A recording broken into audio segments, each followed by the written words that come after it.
Tuhan, terima kasih mengucap syukur buat setiap hari yang Tuhan ciptakan buat kami. Terima kasih sampai hari ini Tuhan, perlindungan penyertaan Tuhan selalu karena kesetiaan Tuhan tidak pernah ada habisnya.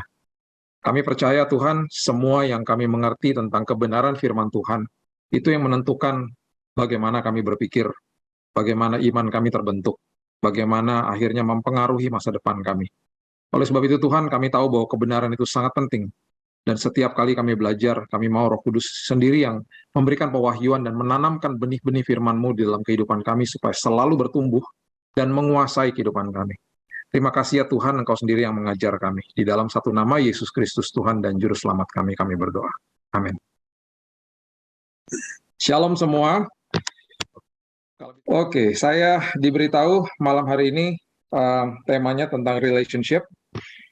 Saya harapkan pasti selama pandemi ini Bapak Ibu yang dikasih Tuhan makin sering ketemu dengan pasangannya dan pastinya sudah makin sayang, bukan bosen ya, makin sayang dan makin cinta dan makin mengerti tentang hubungan gitu ya. Oke, banyak sekali kalau mau bahas tentang hubungan itu informasi dari firman Tuhan itu luar biasa banyaknya. Sebelum saya bagikan nanti inti-intinya, saya cuma mau kasih tahu bahwa proses kreasi tentang pria dan wanita itu luar biasa. Saya kasih dasarnya dulu ya, supaya semuanya ngerti, karena yang lain-lainnya pasti kebanyakan udah pasti banyak yang denger lah, kebutuhan pria itu apa, kebutuhan wanita pasti udah ngerti lah. Saya kasih dari angle yang sedikit berbeda lah, biar ada pelajaran juga yang bisa dinikmati dan juga bisa dicatat dan dijadikan sebuah kebenaran untuk kehidupan kita ya. Proses kreasi itu luar biasa, terutama kalau kita bicara proses kreasi seorang wanita. Ini saya lihat di sini kebanyakan wanita ya malam hari ini. Kecuali saya sama Pak Frans, mungkin sama nggak tahu Pak Samuel juga yang ada ya. Kebanyakan wanita. Nah, proses kreasinya wanita itu melewati 4 fase loh Bapak Ibu. Nah, kaget kan? Pria cuma 3, wanita tuh 4 fase. Berarti wanita itu luar biasa. Jadi istilahnya gini, kalau pria itu misalnya Samsung Note 10, wanita itu udah Samsung Ultra 21 kali. Karena udah sampai fase keempat gitu ya. Sementara pria cuma 3 fasenya. Jadi wanita itu makanya ada kata beautiful, itu wanita. Jadi wanita tuh memang luar biasa dahsyatnya. Karena memang Tuhan tidak sembarangan menciptakan seorang penolong, makanya fasenya rada panjang dikit gitu, lewat lebih satu daripada pria. Kita buka dulu di Kejadian 1 ayat 26, ayat yang sudah sangat populer, yang sudah sering dibaca. Ini saya mau memberikan sebuah pelajaran yang nanti sebentar saya kasih bahasa aslinya gitu ya, supaya nanti bisa dicatat. Kejadian 1 ayat 26, ayat yang sangat populer berbunyi, berfirmanlah Allah, baiklah kita menjadikan manusia menurut gambar dan rupa kita, supaya mereka berkuasa atas ikan-ikan di laut, burung-burung di udara, atas ternak, atas seluruh bumi, dan atas segala binatang melata yang merayap di bumi. Saya memiliki banyak sekali pelajaran tentang Kejadian 1 ayat 26. Banyaknya luar biasa. Sampai-sampai dari ayat ini bisa menghasilkan firman yang namanya kuasa dan otoritas, fungsi pria dan wanita, kemudian identitas kehidupan, prinsip kerajaan sorga, semuanya dari ayat ini. Ini ayat luar biasa, kenapa? Karena ini amanat agung yang pertama. Amanat agung yang pertama itu manusia ketika diciptakan nggak pernah dikasih surga, dikasihnya bumi untuk dikolonisasi ya. Kita sudah pernah bahas itu berkali-kali. Jadi itulah manusia yang diberikan kuasa dan otoritas. Bahkan sampai-sampai ya Tuhan itu nggak ikut-ikutan ketika kuasa dan otoritas diberikan kepada manusia. Makanya kenapa ketika iblis mau menjatuhkan atau mau menguasai bumi, dia harus memakai manusia. Dia nggak bisa sembarangan menguasai bumi. Nanti satu hari kita bahas dengan lebih detail. Kuasa dan otoritas itu luar biasa, dahsyatnya luar biasa. Makanya kenapa sekali lagi iblis ketika mau menguasai bumi, dia harus pakai manusia, dia harus menyandera manusia. Karena iblis nggak bisa langsung menguasai, dia harus pakai kuasa dan otoritas manusia. Dia harus minta kuasa dan otoritas itu untuk diberikan kepada dia. Makanya ketika manusia nggak taat, sebenarnya manusia lagi tekan kontrak sama iblis. Manusia lagi kasih kuasa dan otoritas kepada dia sehingga akhirnya dia menguasai bumi, bla bla bla sampai seterusnya ya. Kita nggak bahas itu. Kita bahasnya tentang pria dan wanita malam hari ini. Oke, Kejadian 1 ayat 26 ya. Kalau sebelumnya Bapak Ibu udah pernah baca ya, singkat aja. Ketika di dalam proses kreasi, saya pernah khotbahkan ini dari tahun 2004 seingat saya. Sampai-sampai saya selalu sampai ingat ayat-ayatnya gitu ya. Kejadian 1 ayat 11 itu ketika Tuhan menciptakan tumbuh-tumbuhan, Tuhan berfirman kepada tanah. Ya, hendaklah tanah mengeluarkan tumbuh-tumbuhan. Jadi ketika Tuhan menciptakan tumbuh-tumbuhan, Tuhan berfirman kepada tanah. Makanya kenapa tumbuh-tumbuhan itu sumbernya tanah. Ketika tumbuhan dicabut dari tanah pasti mati. Ya, kita udah ngerti itu. Kejadian 1 ayat 20 juga gitu. Tuhan berfirman kepada air ketika Tuhan menciptakan binatang yang berkeriapan di bawah air. Makanya ikan-ikan di laut itu sumbernya air. Karena Tuhan berfirman kepada air. Ketika binatang dipisahkan dari air, mati. Kejadian 1 ayat 24, itu Tuhan sedang menciptakan binatang melata dan binatang liar. Tuhan berfirman kepada bumi, sehingga bumi mengeluarkan binatang-binatang ini. Jadi sumbernya bumi. Ketika binatang-binatang ini dipisahkan dari habitatnya, dari bumi, mati pasti. Ayat 26, kenapa saya bahas itu 3 ayat sebelumnya? Karena ayat 26 itu luar biasa, karena dikatakan berfirmanlah Allah, baiklah kita. Tuhan nggak berfirman kepada tanah, Tuhan nggak berfirman kepada air, Tuhan nggak berfirman kepada bumi, Tuhan berfirman kepada dirinya sendiri. Makanya sumbernya manusia adalah Tuhan.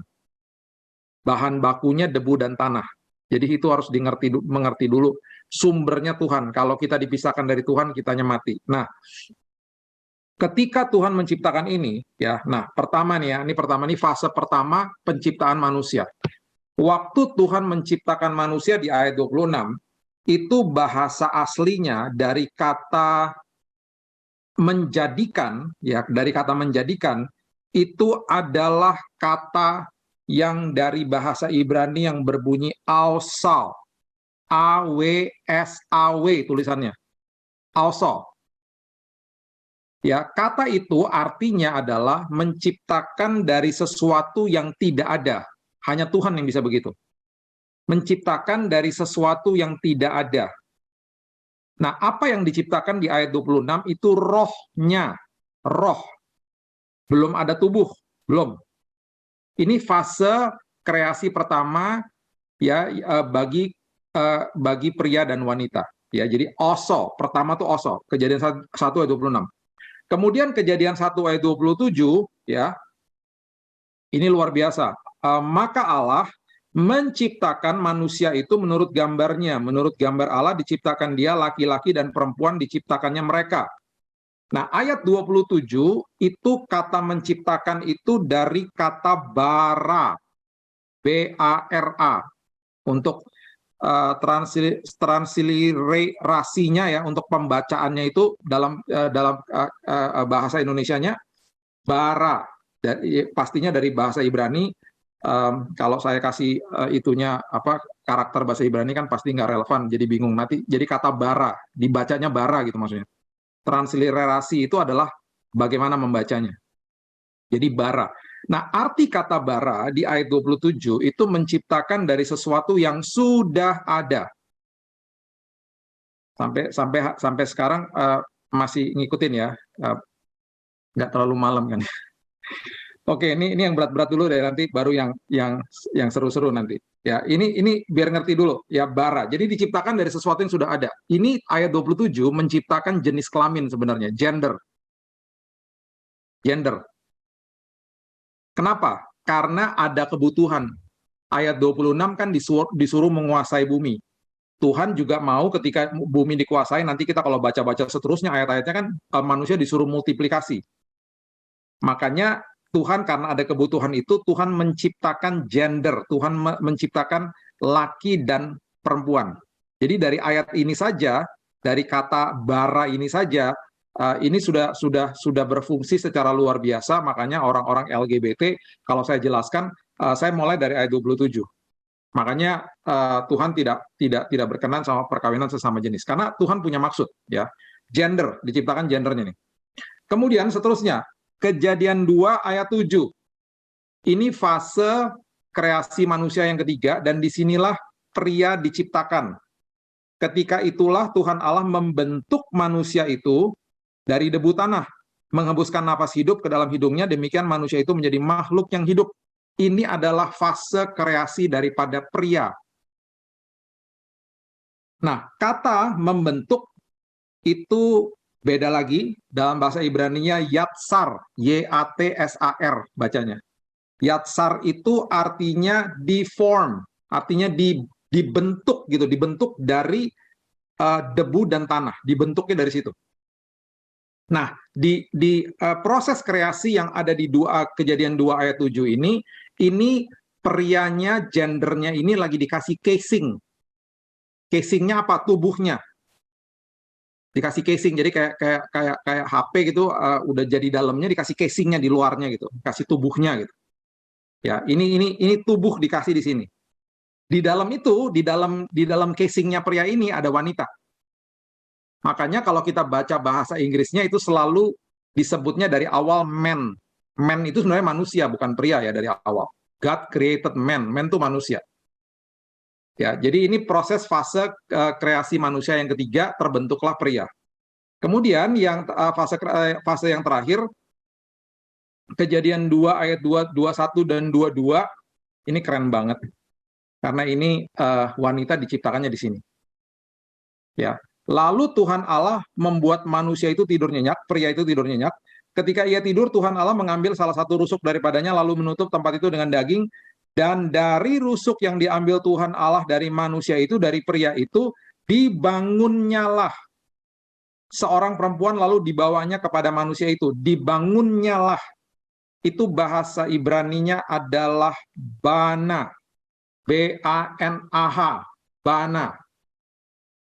Terbentuklah casingnya wanita di sini. Diambil dari pria. Makanya wanita itu disebutnya woman.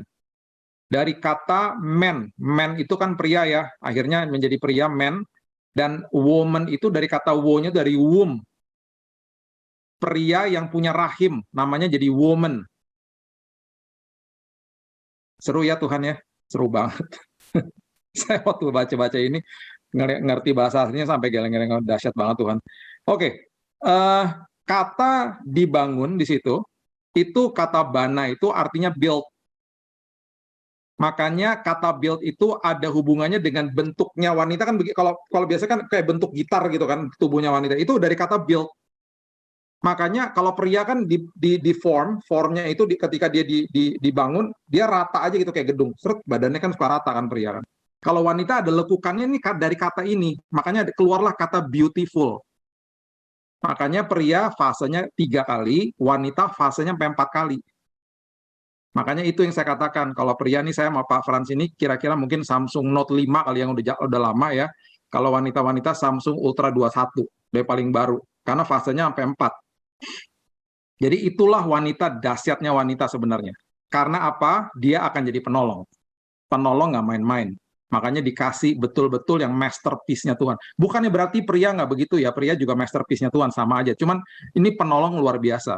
Itulah kenapa saya utarakan ini, supaya pria-pria yang hadir pada malam hari ini, walaupun sedikit, bisa lebih menghargai istri-istri. Ya, kalau hanya ibu-ibu yang datang dan suaminya belum hadir, ini kan direkam, nanti tolong disuruh dengerin ya. Bilang, Pastor Billy suruh dengerin nih gitu. Karena kamu harus hargai saya di fasenya 4 kali loh diciptakan. Kamu cuma 3 kali, saya 4 kali. Betapa luar biasanya perempuan itu, ya. Nah, kemudian ya singkat aja ya, nanti kita bahas lebih yang karakternya manusia ini. Sebagai penolong, wanita ini akhirnya menjadi inkubator. Karena ada womb-nya, ada rahimnya. Itu berkaitan dengan kata rahim atau berkaitan dengan kata inkubator, ya. Nah, jadi wanita ini atau yang disebut spesies ini, spesies wanita ini ya, ini inkubator. Dalam banyak hal, dia bisa menjadikan sesuatu yang tadinya misalnya ya nggak begitu berarti, kecil gitu ya, menjadi sesuatu yang luar biasa. Ya, contoh, inkubator bukan sekedar dia bisa memberikan anak, bukan sekedar itu. Ya bisa, dan akhirnya bisa juga menjadi sesuatu yang positif dan negatif. Contohnya, wanita dikasih benih, benih atau sperma daripada pria, akhirnya dia bisa memberikan inkubator, dia mengelola, dan akhirnya dia memberikan seorang anak. Wanita diberikan bahan-bahan baku untuk masak, sama dia diolah, bisa jadi masakan enak. Itu wanita. Yang negatifnya juga ada. Wanita dikasih kata kasar sekali aja, dia kelola karena dia inkubator, nanti dia akan masih ingat setahun lagi. Itu akan keluar dari mulutnya dia, semua apa yang pernah suaminya katakan kepada dia di tahun depan. Dia ingat loh.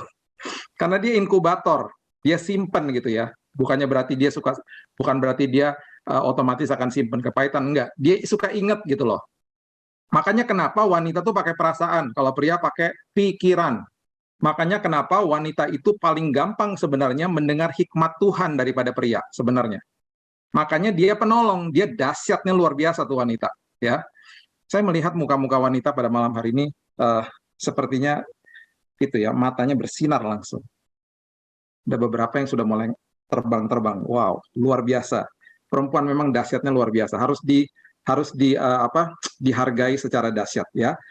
Contoh kecil misalnya gini. Dulu waktu anak saya masih kecil, lagi sakit, panas tinggi, saya pas lagi nggak di rumah, tiba-tiba istri saya bawa dia ke UGD, rumah sakit yang mahalnya minta ampun karena ada temennya di situ. Aduh, gara-gara ada temennya.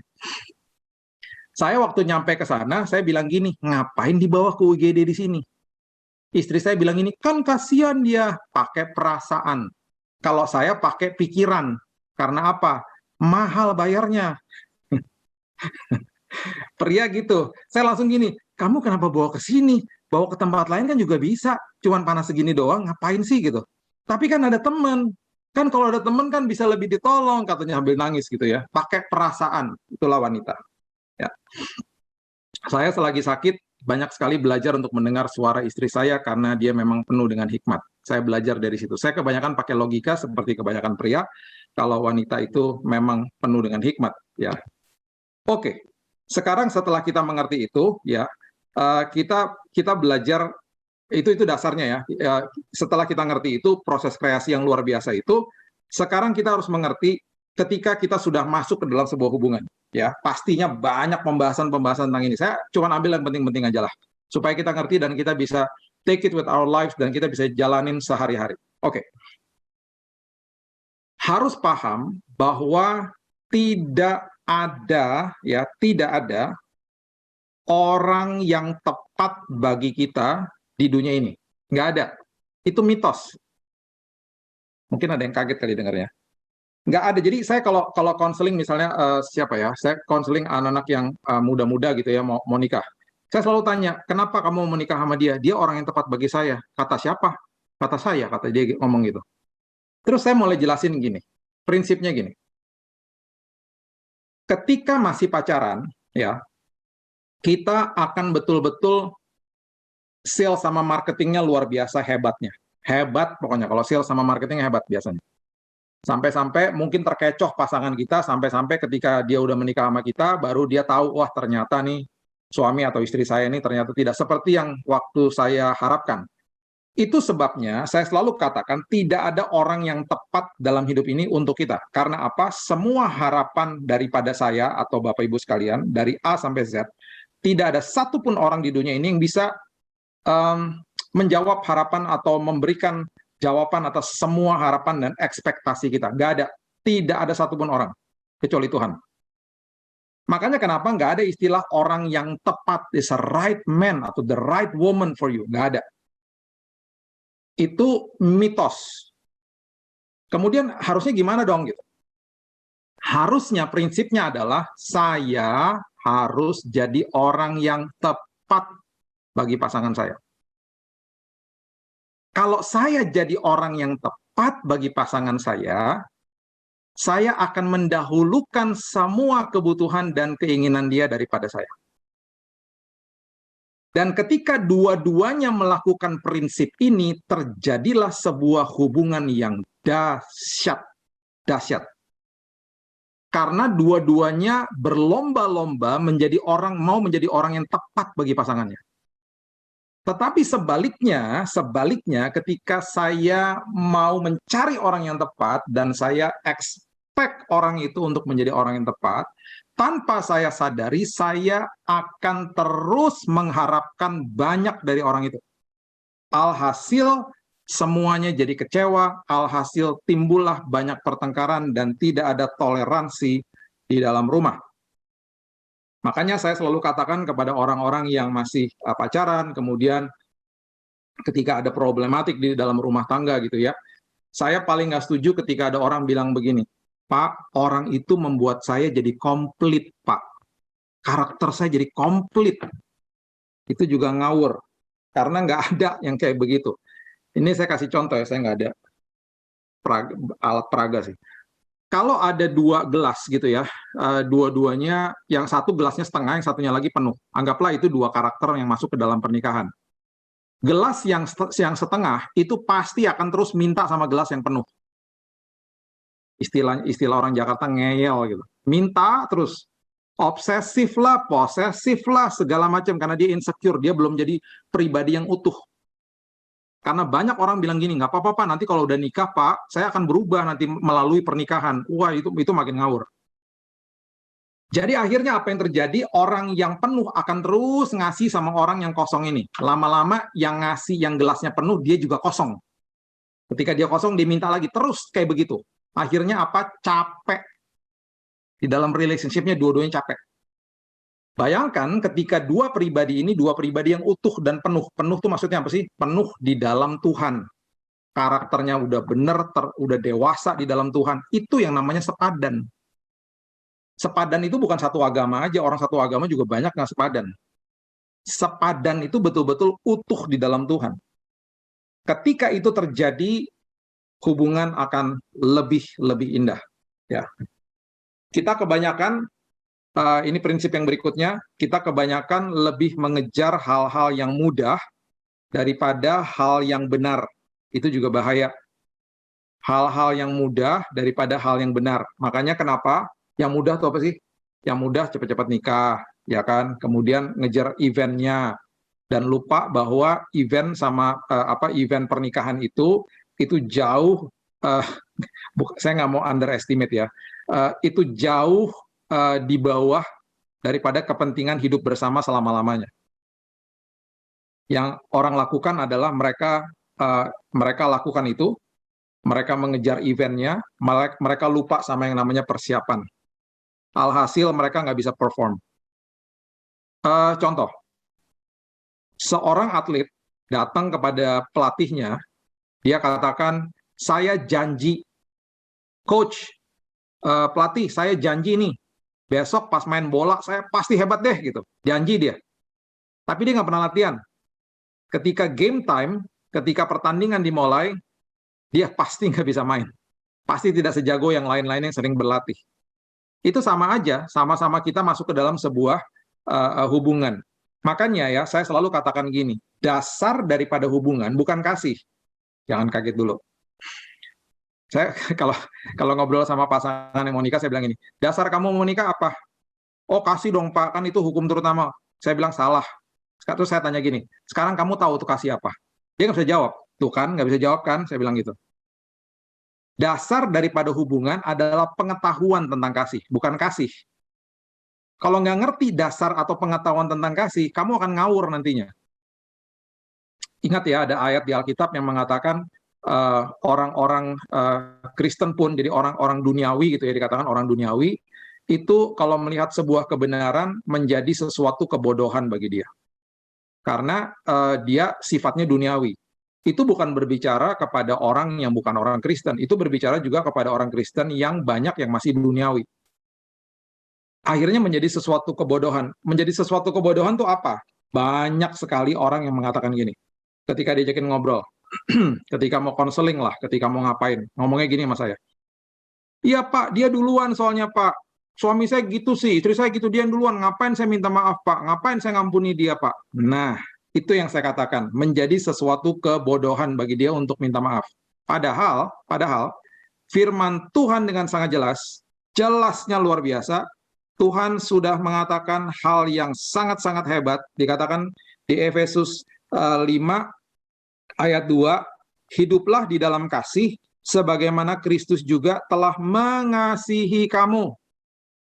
dan telah menyerahkan dirinya untuk kita sebagai persembahan dan korban yang harum bagi Allah. Di kitab Yohanes juga dikatakan, kasih salinglah mengasihi sama seperti aku mengasihi kamu. Jadi dasarnya mengasihi itu bukan dasarnya pasangan saya mengasihi saya, bukan. Makanya masuk ke dalam pernikahan, menjalin sebuah hubungan, itu ngeri-ngeri sedap. Banyak orang yang suka bilang, wah nanti pokoknya kalau masuk pernikahan semua beres. Enak aja. Itu life and death itu kadang-kadang.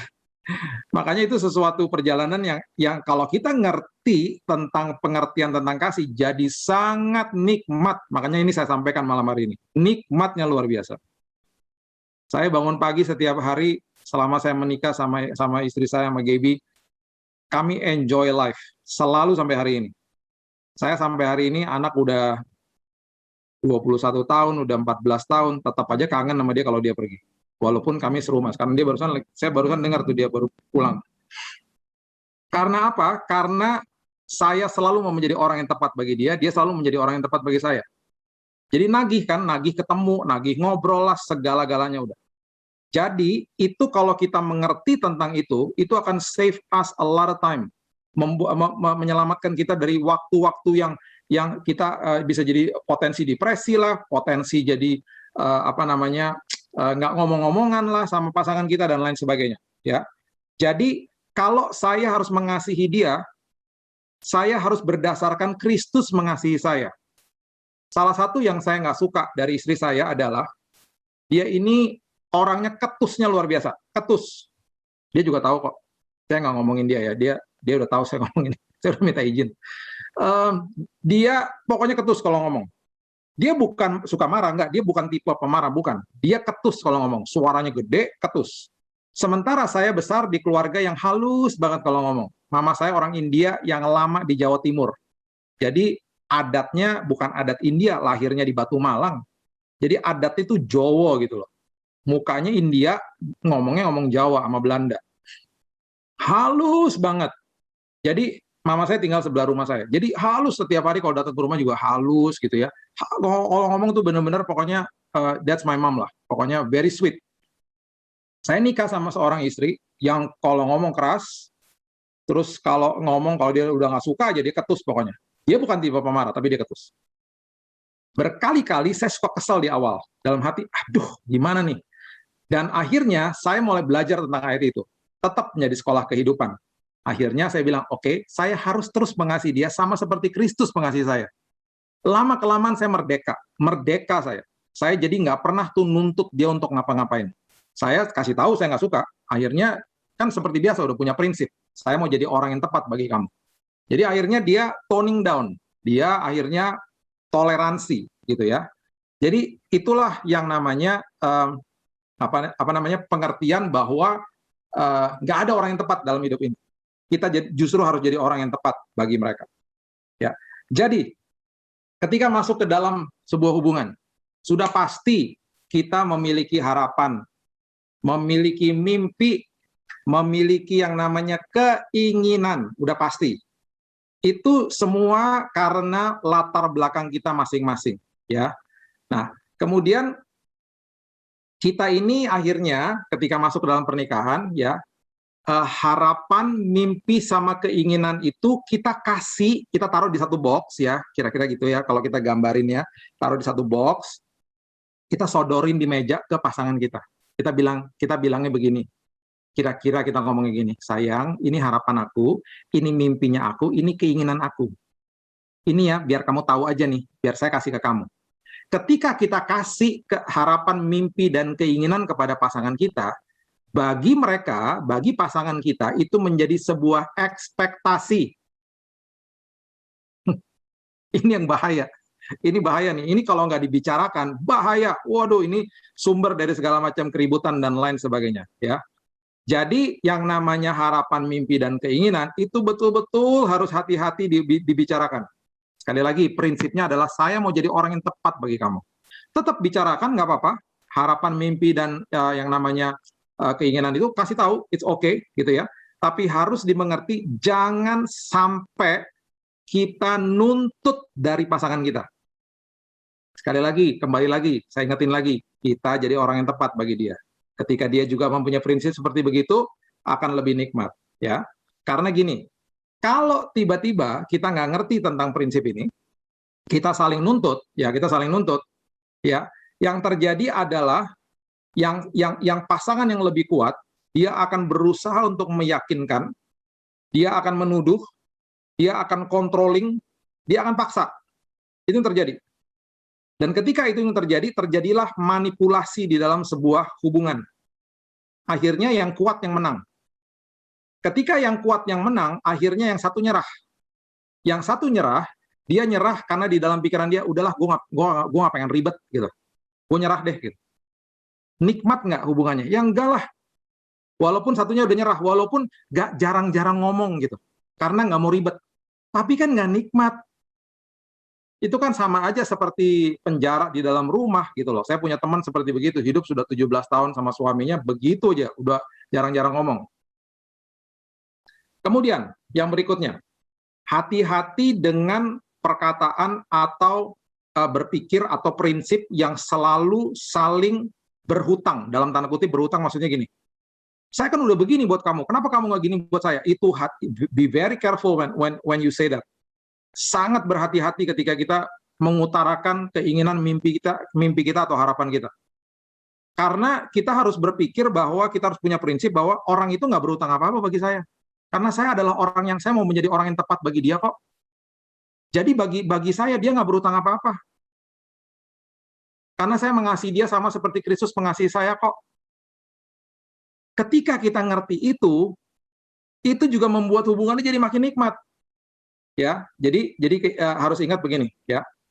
Sebuah keintiman itu, ya, intim itu dibangun di atas kepercayaan, bukan seks. Bukan seks. Keintiman itu dibangun di atas sebuah kepercayaan, bukan seks. Seks itu akan jadi nikmat kalau ada kepercayaan, kalau ada keintiman di dalamnya. Ya, jadi nggak saling berhutang gitu loh. Itulah hubungan yang benar. Jadi hati-hati juga karena banyak orang yang ngomongnya gini sama saya. Iya Pak, saya udah komit sama pernikahannya Pak. Lah, kamu oke, kamu komit sama pernikahannya. Berarti kamu nggak komit sama dia? Ya enggak Pak, saya nggak sama dia sih udah nggak mau. Saya pokoknya udah capek Pak. Saya komitnya sama pernikahannya. Ya tersiksa juga. Saya nggak katakan komit sama pernikahan itu salah, betul dan bagus. Dia tidak mau keluar dari pernikahan itu. Tapi yang penting, yang sangat penting adalah saya harus komit sama orang itu. Kalau kita nggak punya paradigma seperti begitu, ya kita akan komit sama pernikahannya, ya oke lah komit sama pernikahannya. Kita nggak akan memperbaiki hubungan akhirnya. Tapi ketika kita berpikir bahwa gini, saya kalau komit sama orang ini, berarti saya komit sama pernikahan saya. Kalau saya komit sama pernikahan, belum tentu saya komit sama orangnya. Prinsipnya adalah saya harus komit sama orangnya, sama pasangan saya. Bagaimana supaya I'll make it work? Gitu loh. Dengan semua prinsip-prinsip ini, saya percaya Bapak Ibu akan dimerdekakan. Dia akan mengerti bahwa tidak menuntut bagi saya, bagi kita, pasangan kita tidak berhutang apa-apa, ya, dan dua-duanya harus melakukan hal yang sama. Dan ketika kita melakukan yang sebaliknya, yaitu kita gratitude, gitu ya, kita saling bilang sorry duluan, walaupun kita merasa bukan salahnya kita. Ketika ada sesuatu argumentasi, bilang sorry ya kemarin terjadi kayak begini. Kemudian kita kasih gratitude, kita kasih bilang terima kasih dan lain sebagainya, ya. Itu akan membuat jalanan di depan kita akan lebih lancar. Selalu begitu. Ya. Jadi saya akan tutup dengan ayat ini ya. Ini doa daripada Daud, dan ini saya waktu baca ini ketawa sendiri karena ini seru juga, karena jadi dia ngomong gini nih, Mazmur 55 ayat 12 sampai 16. Coba lihat ya. Kalau musuhku yang mencela aku, ya kalau musuh aku nih, aku masih dapat menanggungnya.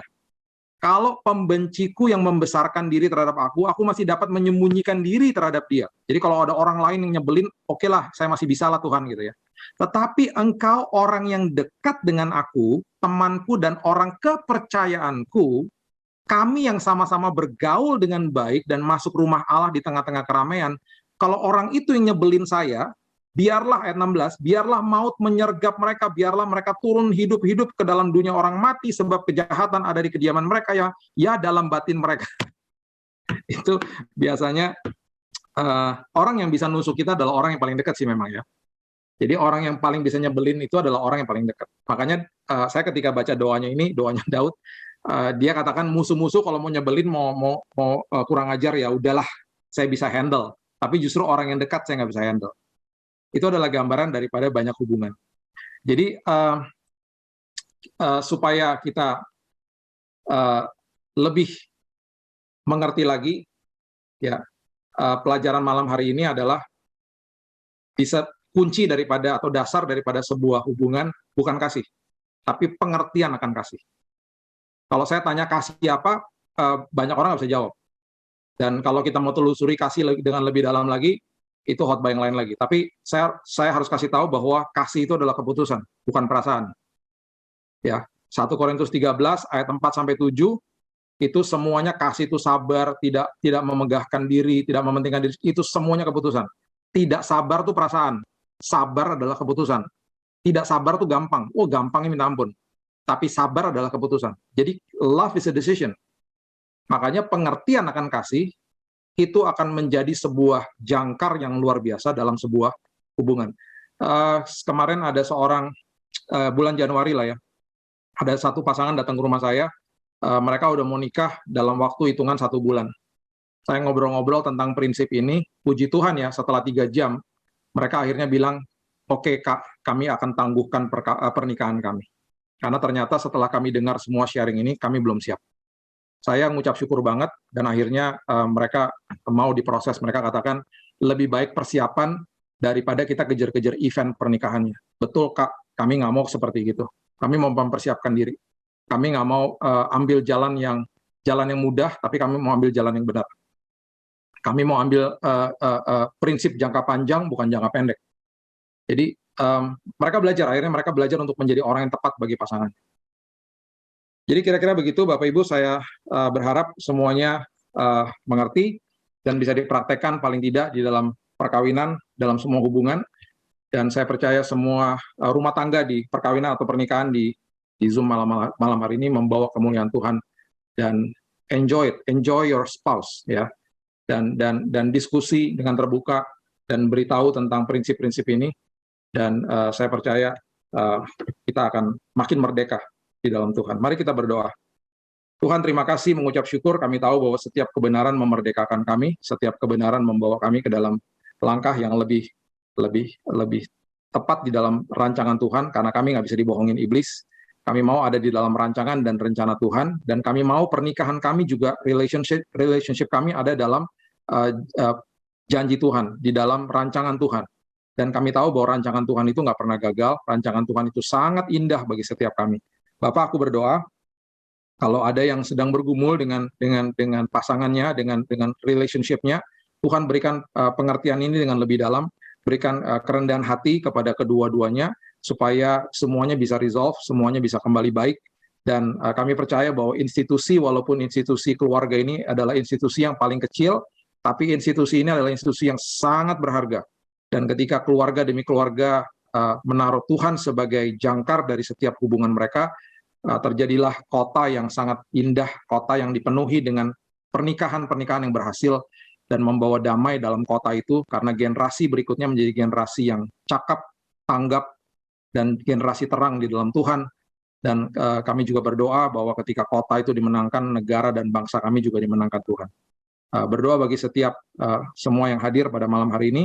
Berdoa Tuhan bahwa semua mengalami rancangan Tuhan, mengalami hikmat Tuhan dalam setiap pernikahan dan hubungan mereka. Hamba-Mu stop sampai di sini, firman Tuhan terus berkumandang di hati kami. Kami berdoa hanya di dalam satu nama, Yesus Kristus Tuhan dan Juru Selamat kami. Amin.